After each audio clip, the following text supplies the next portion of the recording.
이 주택 정책, 부동산 정책 이 문제는 아마 뭐 저보다 이 자리에 앉아 계신 분들이 더 전문가일 것이다 이렇게 생각을 하고 있습니다. 지난 대선 때 저희들이 돈을 3천만 원 들여가지고 정말 좀 집중 여론조사를 해봤어요. 집중 여론조사를 해봤더니 문재인 정부의 제일 실패한 정책이 뭐냐 했더니 1위가 부동산입니다. 부동산 정책 실패. 그러면 차기 정부가 해결해야 될 과제 중에 1위가 뭐냐 하니까 부동산 정책입니다. 주택 정책을 어떻게 할 것이냐. 그래서 제가 윤석열 후보께 이 문재인 정부의 부동산 정책의 실패, 부동산 시장의 교란에 대해서 기회가 있을 때마다 말씀하시고 거기에 대한 대안을 말씀하시면은 수도권 표심은 확실하게 잡을 수가 있습니다. 라고 말씀을 드렸는데 그분이 똑같은 얘기를 2번 하는 걸 싫어하시더라고요. 그래서 한 번 하시고는 잘 안 해가지고 계속 기회 있을 때마다 말씀을 드렸는데도 불구하고 이상하게 항상 새로운 걸 좀 추구하시는 그런 경향이 있었습니다. 뭐 부동산 정책에 실패한 원인은 뭐 여러분들이 더 잘 아실 겁니다. 뭐 수요와 공급의 불일치, 수요 중심 일변도의 뭐 수요 억제 중심, 그다음에 뭐 금융 부분 세제.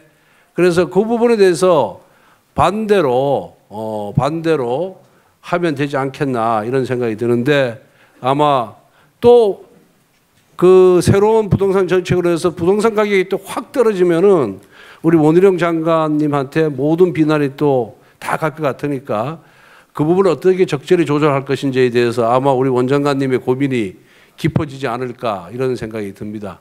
그래서 빨리 손댈 수 있는 부분부터 손대야 된다.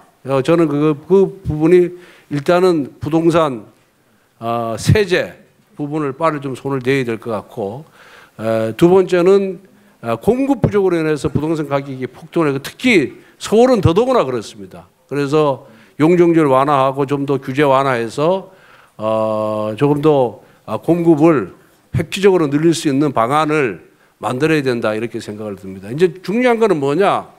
지금 이렇게 대처를 했는데 앞으로 10년 후, 20년 후에 어떻게 될 것이냐? 인구 감소가 계속해서 이어지고 산업 구조가 변화하고 그 다음에 가구가 분화가 되고 이럴 경우에 이 예측을 좀 지금부터 제대로 해야 될 것이 아닌가. 인구 감소에 따른 각종 대책을 지금부터 제대로 만들어야 된다.